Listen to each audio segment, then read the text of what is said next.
everyone, I'm Natalia Bilbao, and here's what's happening in LA this week. Our bustling city of Los Angeles is always looking to hire Angelenos for the public sector. The Department of Public Works organized a career fair in Watts with council member Tim McCosker, where attendees participated in workshops and learned how to successfully start a career as city employees. Take a look. Today we are having another one of our fantastic job fairs that is hosted by Council District 15 as well as the Board of Public Works. This is the first career fair in this area in the 1-5 during my administration, and we will do more. We are just laser focused on making sure that we hire, create opportunities for our talented local residents to come in and have these great jobs. And these are not just jobs, these are careers. This fair here at Watts is a little different than what we had before because we will actually have workshops happening throughout the day. Workshops like City 101, how to dress to impress, how to fill out the application. 34 years ago, I came to a job fair where Mayor Tom Bradley was, and I applied for a city job, and I worked my way up through the ranks over the years. So please come down. Mucha gente no tiene esa información y es importante saber dónde empezar, y es la información que pueden obtener aquí. Tenemos muchas oportunidades de nivel entrada para gente que está interesada en una carrera con la ciudad. We are also opening the Management Analyst exam today. So Management Analyst is like a mid-level manager where for the first time we are allowing outside candidates to bring their experience into the city. We provide free business services for small business entrepreneurs, people that want to start a business, or if they have a current business and they want to expand it, we go ahead and do that as well. We have our offices located here in the Children's Institute, and which is hosting the event outside. For those who weren't able to be here today, whether from Watts, so we know we have a lot of folks coming in to this fair throughout the city. Number one, we're going to have more fairs. So there will be another one in a couple of months and more as we proceed through the coming year in every council district in the city of LA.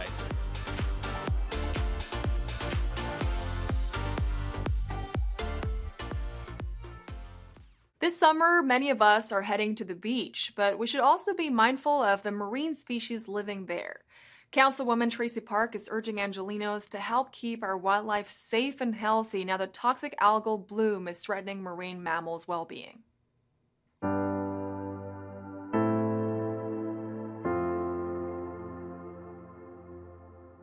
This summer, we are seeing toxic algae bloom at a scale that we have never seen here in our local waters.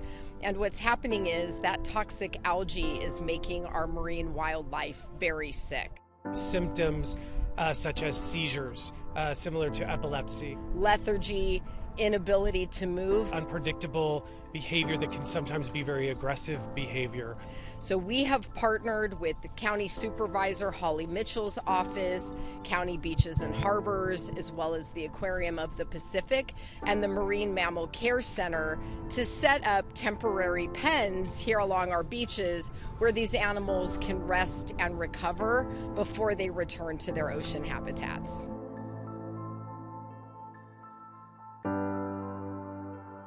We need members of the community to step up and help us with this. So people who are interested in volunteering can help us educate beachgoers, can help us cordon off and protect areas where animals are recovering. If you see an animal stranded on the beach, please email us at info@marinemammalcare.org. Include the location if you can drop a pin or tell us what number the lifeguard tower is and in what location it is, along with a picture of the animal. That would be great. And for folks who want to volunteer, you can go to marinemammalcare.org. Every single one of us has an obligation to keep trash and pollution out of our oceans so that we can keep these animals safe and healthy.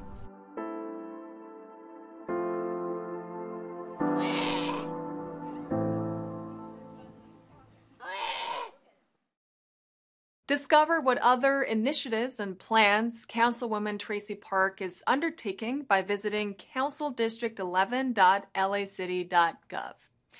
In her quest to end the homelessness crisis, LA Mayor Karen Bass recently signed an ordinance that will improve the affordable housing landscape. By reducing the processing periods of this type of construction projects, Angelenos will benefit from an expected increase in the number of affordable housing units. Today, I will sign an ordinance that takes a major step in codifying Executive Directive 1 by exempting affordable housing and qualifying mixed income projects from the process of site plan review. When the mayor signed our ordinance today to exempt affordable units from site plan review, it meant that we're going to significantly expedite the creation of new affordable housing in Los Angeles. With some innovation and with very, very careful work by the council, by committees, and by interest groups, we've been able to put something forward that we will be able to see the difference in within 9 months. This will exempt all affordable units from the site plan review threshold, which means it will encourage a lot of developers to create more mixed use, mixed income projects, which will increase the overall housing stock and especially increase the affordability of our housing market here in Los Angeles. It feels like a breath of fresh air and a new energy in our city with regard to tackling the biggest challenge of our time with this homelessness.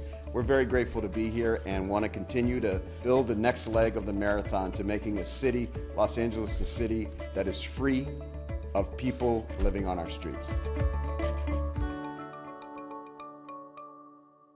As well as spending the day on the beach, swimming pools are also a great way to stay cool and have fun during the summer.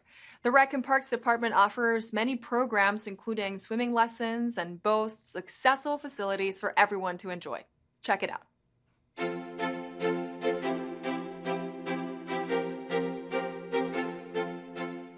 The City of LA Department of Rec and Parks have approximately 50 swimming pools throughout the city, and with the Olympics coming to LA, we have grants that we have used to reduce the cost of swimming lessons to be very affordable.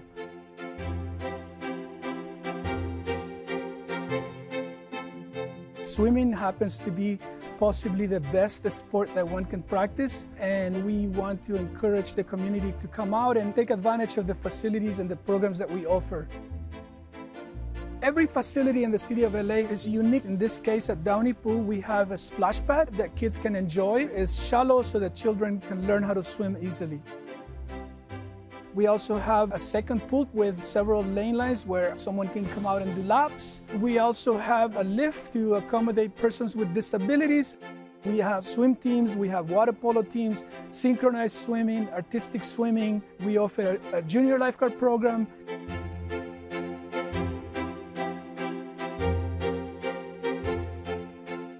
The pools are open. We are welcoming everyone to our swimming pools.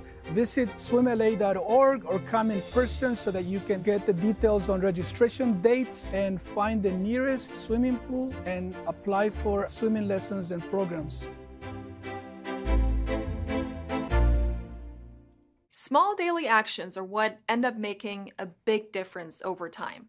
The city departments that work hard to keep the streets of LA clean and safe attended a lunch organized by the Downtown Industrial District to thank them for their efforts. Check it out. The business and property owners wanted today to thank all of the city departments that are involved in something called Operation Healthy Streets.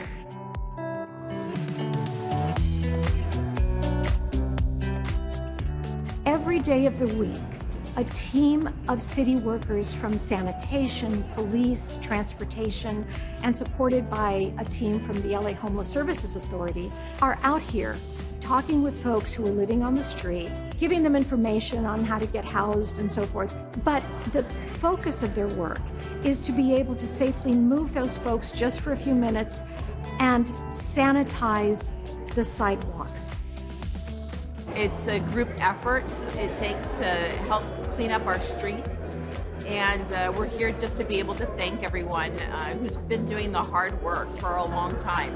This is the team that every single day comes out here and tries to make a difference and tries to make this area cleaner for the housed as well as the unhoused. I think it's an honor to be a part of this. There's a lot of work and planning that goes into this, and it's not just that, it's the execution.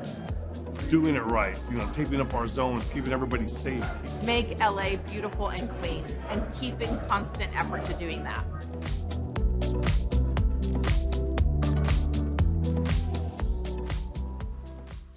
Imelda Padilla becomes a temporary voting member for Council District 6.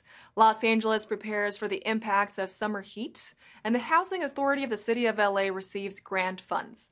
These stories up next on CityBeat.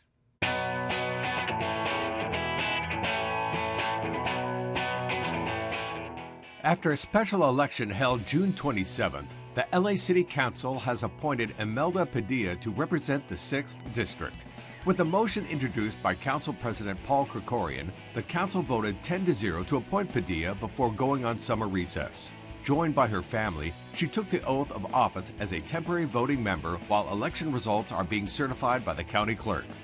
The 6th District is ready to have a voting member, to have someone advocate for things.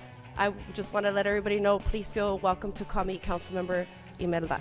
To stay up to date with the City Council, visit lacity.gov/government. The heat in LA is picking up, and along with that comes potential health risks due to extreme weather. Signs of heat exhaustion include dizziness, nausea, clammy skin, headache, fatigue, and high body temperature. Helpful tips include paying attention to weather news, planning ahead for the heat, and drinking more water, but not caffeine or alcohol. Angelenos can call 311 or check out the Cool Spots LA app to find their closest cooling and hydration centers. Call 911 immediately if you are experiencing slurred speech, confusion, fainting, or cannot sweat. Visit ready.lacity.gov to learn more tips on staying safe during the heat. Rebuilding American Infrastructure with Sustainability and Equity, RAISE, awarded $6.9 million in program funds to HACLA, the Housing Authority of the City of LA. Distributed by the Biden-Harris administration, the RAISE grant funds 8 community-led infrastructure projects in California, with specific money for Raise Up Watts, a plan to improve the Wilmington Avenue corridor. HACLA noted these funds bring much-needed resources to Watts, an area of persistent poverty that often gets passed over on infrastructure and community projects. This plan will promote active transportation, improving access to Watts Tower and Cultural Crescent, healthcare facilities, the local middle school, and more. For more information, visit hacla.org.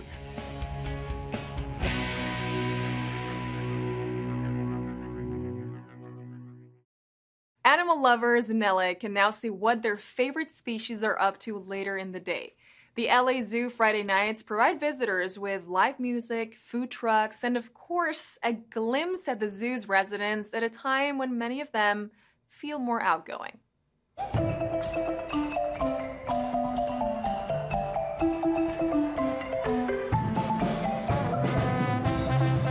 This is the first night of our all-ages summer series, Zoo Friday Nights, presented by LA Care. Guests can explore a vast portion of the zoo, find their favorite animals, and see what they get up to during twilight hours.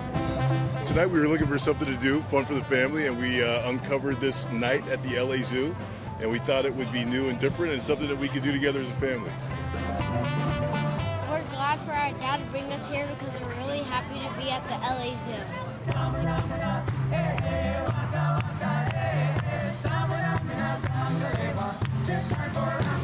I really enjoyed the music. We saw the band up by the carousel. It was super fun. A lot of the animals were super active right now. We saw the elephant walking around. We saw some of the kangaroos walking around. I think because it's cooler too, it's really nice that they can be active and not like overheating. So that's nice. We just thought it'd be a great night to come out and do something different. Some food trucks, entertainment, music, dancing, and we're excited to explore and see what else the LA Zoo holds for us. We pride ourselves at the LA Zoo on being accessible. We keep our ticket prices lower. We're so happy to invite the public day and night, and everyone can feel good knowing that every ticket purchase, every visit supports our mission and inspire the next generation of conservationists. We're also actively saving species and protecting wild habitats. So it's a win-win-win-win-win.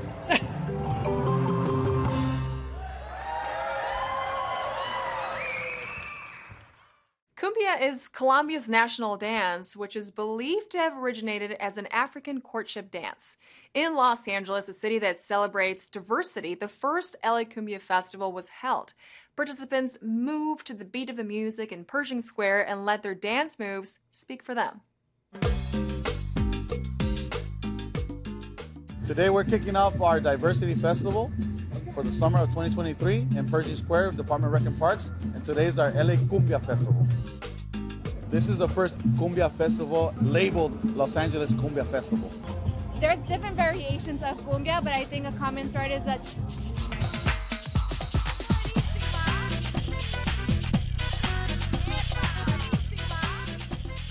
I found the event and it's free, it's music, it's cumbia.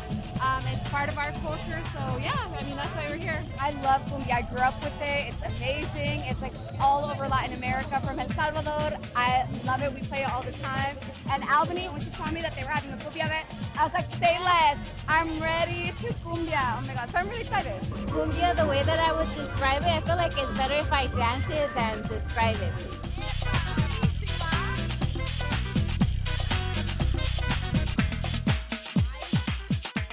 Cumbia is setting your heart free, setting your soul free, and just dancing the night away and sharing that love with people. Cumbia, it beats, and it's a mix of cultures because it comes from a lot of countries. You see a lot of people in different communities dance it, so I think it's beats that bring people together. Pershing Square is the downtown mecca. This is a special event center. It's like our Central Park. So this is a beautiful space. We just want to continue the history and build it and grow it. That means that you come out here, have a great time, enjoy great food, great drinks, great music. We're in downtown LA. It's a beautiful sunny day, just like in sunny California. This is how it is every day. If 90s music is more your thing, stick around to learn about attending a sing-along and dance party at La Plaza. A group of special abilities artists recently performed a version of Mystery Theater Horror Show at a local theater. Using different storytelling techniques, they entertained audience members and made a call to Hollywood to showcase talented individuals like themselves in their stories. It's the Mystery Theater Horror Show. We're at the Frida Kahlo Theater in Westlake. Well, the show is inspired by the Rocky Horror Picture Show. But the central theme is about displacement. So we use all different types of theater and that they have learned, the cast has learned. So they are doing shadow theater, we are doing puppetry, we are doing live acting, and we have multimedia and film. Power! Lots of power for everybody! The whole motivation to do this was to do something fun, something meaningful after the pandemic. Simply to be identified in the same breath was improvement for me. What motivated me to get into the play in the first place was because I heard it was individuals with learning disabilities or mental disabilities or whatever you want to call it. Actors. They think they can just move to Hollywood, put on colorful clothes, and expect big Hollywood deals. I play the batshit crazy Magenta whose limbs are falling apart. Anyone spare some limbs?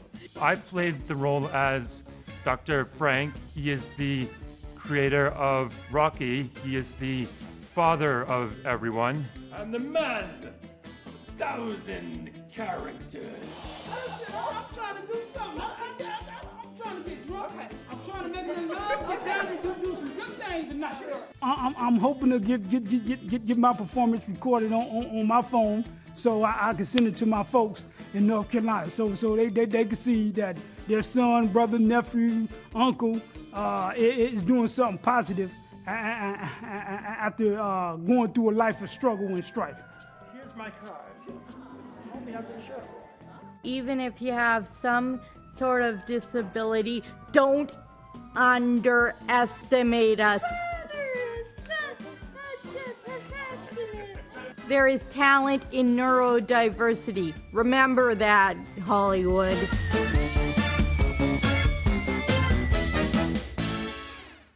In this week's feature story, our own Maria Hallbrown sits down with the general manager of the Community Investment for Families Department, Abigail Marquez. She discusses the functions of this department and the steps they are taking to help Angelenos in need. Let's hear the story.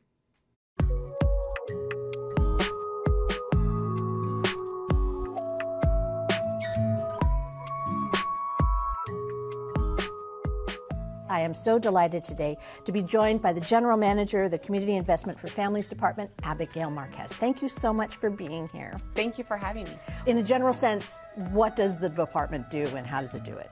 Our department, first and foremost, serves as the administrator of the Consolidated Plan. The Consolidated Plan is a plan that we submit to the federal government, to the U.S. Department of Housing and Urban Development annually that allocates federal resources to the city. We work very closely with the mayor and the city council to prioritize how those resources will be implemented in communities across the city.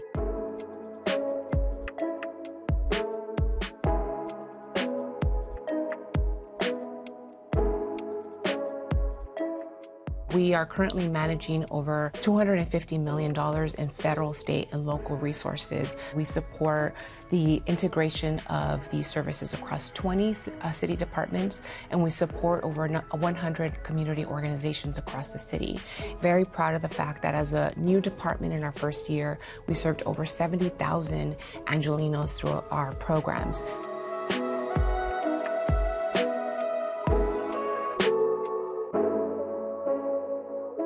Are you optimistic? Because sometimes it seems the problems are outrunning the solutions. I am an eternal optimist. I think you have to be, especially if you are tackling some very, very challenging systemic problems.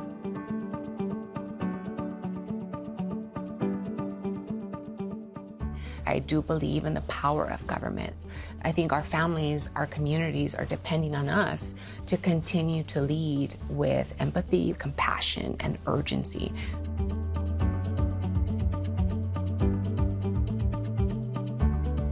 I have a team that is also looking at me and my leadership in how I will guide the work that we have before us.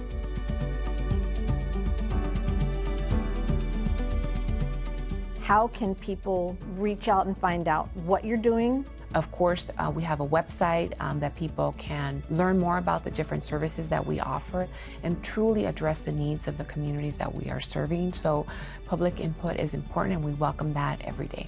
Well, thank you for taking all this time, and I can't wait to have the opportunity to hear updates in the future. Thank you. I would love the opportunity to come back.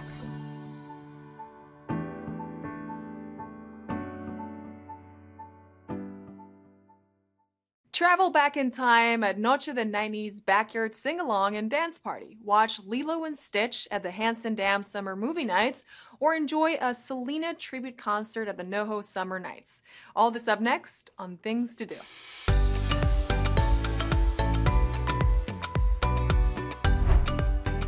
Join El Pueblo and La Plaza de Cultura y Artes for a night of retro fun in a 90s backyard sing-along and dance party.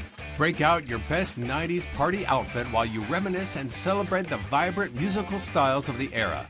It'll be a mix of everything from Mariah to Nirvana to Selena. The event will feature live performances from Mary Velasco and friends, while DJ collective La Junta mixes the perfect 90s playlists. Be part of a funky throwback show, photo booth, trivia quiz, and a live graffiti demonstration paying tribute to 90s legends. Plenty of delicious food and adult beverages will be available. Don't miss Noche de 90s Backyard Sing-Along and Dance Party, Saturday, July 22nd, starting at 7 p.m. at La Plaza de Cultura y Artes. Catch all the details at lapca.org. The office of LA Councilwoman Monica Rodriguez wants you to check out the annual summer movie nights at Hanson Dam Aquatic Center. Enjoy Disney's Lilo and Stitch on the big screen while floating in the pool or relaxing on the sand. The Aquatic Center boasts the largest municipal pool in the U.S. while hosting these family-friendly movie nights every summer. Bring your blanket, towel, and beach chairs to this free pool party. There will be plenty of fun activities including food trucks and inflatable games. Summer Movie Nights kicks off at 6 p.m. on Friday, July 21st at the Hanson Dam Aquatic Center in Lakeview Terrace. Log on to cd7.lacity.gov/events for more information. The LA Department of Recreation and Parks and Council President Paul Krikorian invite you to NoHo Summer Nights. As part of a 10-week concert and movie series, NoHo Summer Nights presents Amor Prohibido, a tribute to Selena. Hailed by fans and critics as one of the best Selena tributes, Amor Prohibido has sold out more shows than any other tribute band. The evening will kick off with an emerging artist showcase performance from Mexican-American singer-songwriter Nia Padilla. This event is free and open to the public. Get there early to enjoy a variety of interactive art booths and food available for purchase on site. NoHo Summer Nights Amor Prohibido kicks off at 7 p.m. at North Hollywood Park. For more details or to see the full summer lineup, log on to valleycultural.org. And that's a look at some things to do.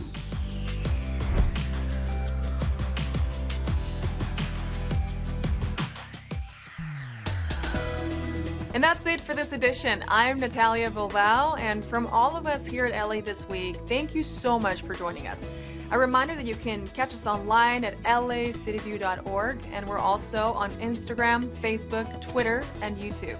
See you next time for more LA This Week.